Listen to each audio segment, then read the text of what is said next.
suis agent de joueur. Les agents, on est aussi un peu des psys. Des babysitters, des punching balls parfois. C'est les agents qui ramassent la merde derrière. Se eu insisto neste tema, mas não sei fazer. Est-ce qu'Alex l'aimera plus que moi? Un père a de la place pour tous ses enfants. Laissez-moi. Si vous saviez combien de fois j'étais amoureux. De qui? De la femme que je vois en rêve.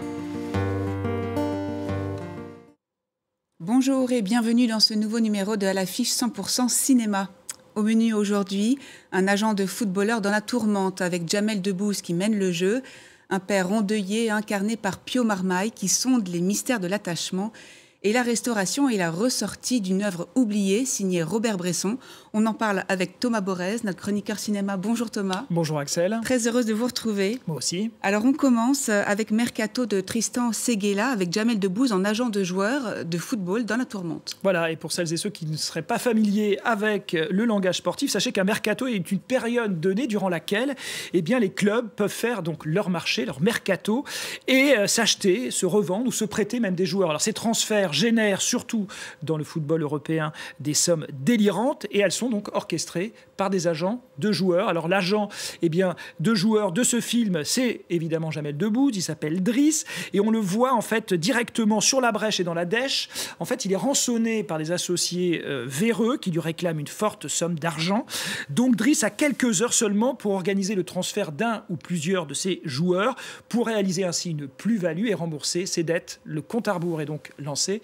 Regardez. Il est en train de signer le plus gros contrat de l'histoire de ce sport. Eh vas-y, rendors-toi. Ça marche encore mieux de rêver les yeux fermés. 1 milliard.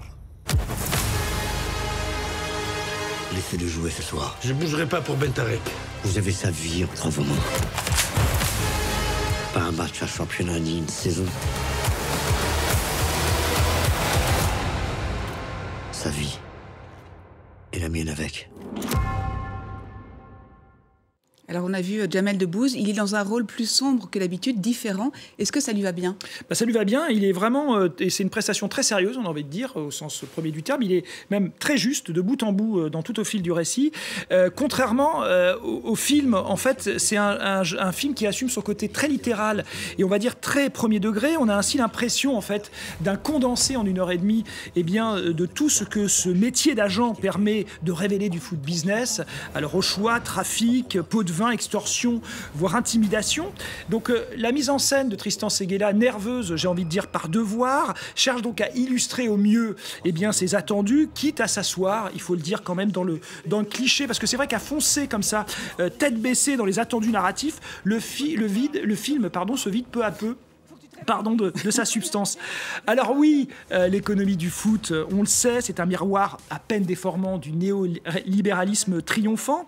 Et on sent le film quand même assez mal à l'aise, finalement, de vanter ce système qu'il entend dénoncer. Donc par exemple, on adjoint au héros, incarné par Jamel Debbouze, un fils adolescent qui lui renvoie à la figure toutes ces contradictions. Mais très vite, le cinéaste met hors jeu ce personnage qui était juste là en fait pour faire joli.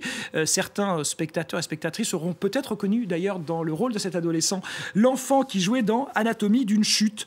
Voilà, à noter que Tristan Seguela, il avait signé pour Netflix la série à succès Tapie, sur l'histoire de Bernard Tapie, où il était question d'ailleurs aussi des rouages du foot business, et on pouvait là aussi lui reprocher une certaine fascination un peu terre-à-terre de son sujet. Voilà, un récit n'est intéressant que s'il produit du mystère, et ce mercato en produit peu malheureusement. Voilà pour Mercato, et on enchaîne avec L'attachement de Karine Tardieu avec Valeria Bruni-Tedeschi, Pio Marmaille et Wimala Pons. C'est un film qui est inspiré du roman d'Alice Fernet, L'intimité, autour d'une femme célibataire sans enfant qui, suite à un drame, va bientôt s'attacher à l'enfant de ses voisins. Regardons un extrait de la bande-annonce et on en parle après, Thomas. C'est quelque chose de très triste au sujet de maman. Elle est morte. Ouais. Me perdoe se eu insisto neste tema, mas não sei fazer. Est-ce qu'Alex l'aimera plus que moi? Un père a de la place pour tous ses enfants. Sauf que je suis pas son enfant. L'enfant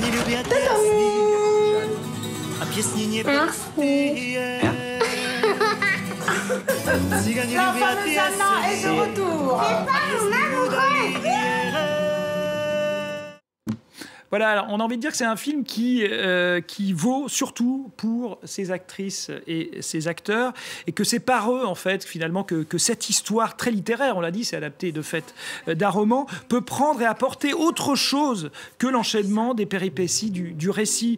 Notamment, on guette la façon dont Valeria Bruni-Tedeschi, par son sens du jeu, peut faire vibrer comme ça, presque même par ses silences, une scène qui paraîtrait sans elle un peu fade. Pio Marmaille, qu'on le sent a priori moins à l'aise dans l'éruption et le jaillissement des sentiments, nous rappelle son caractère solaire et surtout son côté, sa fragilité qui est intéressante à voir. Et puisqu'on parle de quelqu'un de solaire, il y a aussi un petit rôle, Raphaël Quenard, que j'aime beaucoup, et qui lui aussi illumine une scène. Donc voilà, c'est toute cette interaction qui est intéressante, plus que j'ai envie de dire les attendus du récit. On va écouter Pio Marmaille, même lui a été surpris par son jaillissement des émotions. Écoutez-le. Moi, ça m'a fait du bien d'explorer un truc que j'avais pas forcément l'habitude de faire et qui, en fait, oui, c'est un peu thérapeutique. Moi, j'aime bien l'idée de cette famille-là. Il y a un regard ultra contemporain sur ce qu'est en fait aujourd'hui la place d'un père. Ça a vidé mon petit réservoir émotionnel, mais ça m'a comblé un peu ailleurs. Ouais. Voilà Pio Marmaille. On passe maintenant à une ressortie. C'est un film rare, presque inédit, d'un des plus grands maîtres du cinéma français, Robert Bresson. Ce film de 1971 s'appelle 4 nuits d'un rêveur. Voilà, alors de Bresson, certains connaissent peut-être Un condamné à mort s'est échappé, Pickpocket ou encore Le journal d'un curé de campagne. Le cinéaste décédé en 1999, là on voit les très belles affiches des films que je viens de citer. Il était adepte d'un cinéma que l'on pourrait qualifier un peu rapidement d'austère, et notamment pour cette façon presque de dévitaliser le jeu de ses comédiens, dont il voulait justement supprimer toute intention et tout sentiment sur le visage. Il n'empêche qu'à travers ça, et grâce à cet art très pictural finalement, il a réussi à sonder jusqu'au bout dans son cinéma les tourments et j'ai envie de dire les mystères de la jeunesse. Et dans cette adaptation d'une nouvelle de Dostoïevski, que Visconti d'ailleurs en son temps avait adapté, voilà, ça s'appelait Nuit blanche, très beau film. Là c'est Robert Bresson qu'on voit là avec sa belle petite mèche. Voilà, il est question d'un amour impossible entre un jeune homme qui sauve in extremis une jeune femme du suicide sur le Pont-Neuf à Paris. Regardez. Donnez-moi la main, je vous accompagne chez vous. Fais attention, Marthe. Les garçons savent très bien manœuvrer les filles. Et quand ils en ont assez... Je sais, maman, je sais. Les laisse tomber. Je serai là-bas au même endroit, demain soir à la même heure. À demain.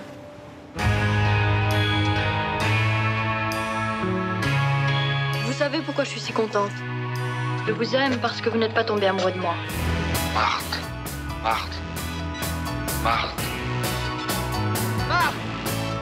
Pourquoi ne pas dire franchement ce qu'on a dans le cœur?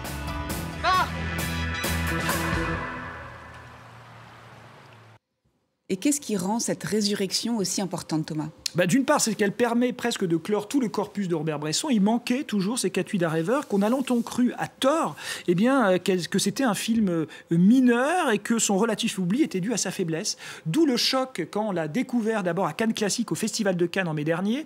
On sentait dans la salle une espèce comme ça d'intensité. Il y avait Paul Schrader qui était dans la salle, Albert Serra ou encore l'Ukrainien Sergueï Losnitsa. Et ce fut un véritable choc, vraiment, au sens propre du terme. Bresson, il sculpte ici le temps et l'espace par une mise en scène qui saisit les circonvolutions des corps qui peuplent son cadre. Il immortalise une jeunesse hippie ici, saisie dans une imagerie presque iconique. Ici, c'est ça qui est intéressant, c'est que le tragique, comme la légèreté, la beauté, comme l'anecdote s'entrechoquent, en fait, pour former vraiment une musique à la fois sourde et surpuissante. Ce qui est intéressant de noter, c'est le travail du distributeur Carlotta, qui a comme politique de ressortir on va dire ces vieux films, comme on dit, comme des nouveautés. Donc ils refont des bandes annonces et surtout ils refont des affiches et ça donne une nouvelle vitalité à ces films. Donc voilà, soulignons le travail des distributeurs en France qui font un travail remarquable. Une nouvelle jeunesse donc. Et on termine avec du rock, celui des Rolling Stones, avec ce documentaire autour de Brian Jones, l'un des membres fondateurs du célèbre groupe britannique qui pourtant lui a été évincé. Voilà, et d'ailleurs le titre même, de ce documentaire tient compte de cette séparation. Brian Jones et les Rolling Stones. Il est signé Nick Broomfield. Alors Nick Broomfield, c'est un réalisateur qui était habitué aux documentaires musicaux, autour notamment de figures tragiques, rockers ou rappeurs, voire chanteuses soul. Vous les reconnaîtrez sur les affiches. Alors, avec ce film, à l'aide d'archives et de témoignages inédits, surtout de Bill Wyman, le bassiste des Rolling Stones, les stars Jagger et Keith Richards sont plus en retrait, on va dire. Le film revient en fait sur la formation du groupe et le caractère ultra sensible de Brian Jones, qui était guitariste, compositeur, multi-instrumentiste. C'était un peu le génie de ce groupe, sauf que c'était un génie qui l'encombrait lui-même, il a sombré notamment dans la drogue, il est devenu ingérable. Donc il a été peu à peu évincé du groupe. Et vraiment, à travers les archives, on suit ce processus et comment petit à petit, on le voit même dans son visage, il se met presque à distance du groupe. Voilà, alors pour les fans des Rolling Stones, qui ne l'est pas, ou pour les autres, il en existe peut-être, ce doc assez classique dans sa forme, il faut le dire, et le récit d'un beau fiasco artistique. C'est donc avec les Rolling Stones en bonne compagnie donc qu'on se quitte, Thomas. Merci beaucoup et à une prochaine. Merci à vous tous. On vous laisse découvrir quelques images du documentaire Brian Jones et les Rolling Stones. À très bientôt. I felt sorry for him for what we did to him. We took this one thing away, it was his being in a band.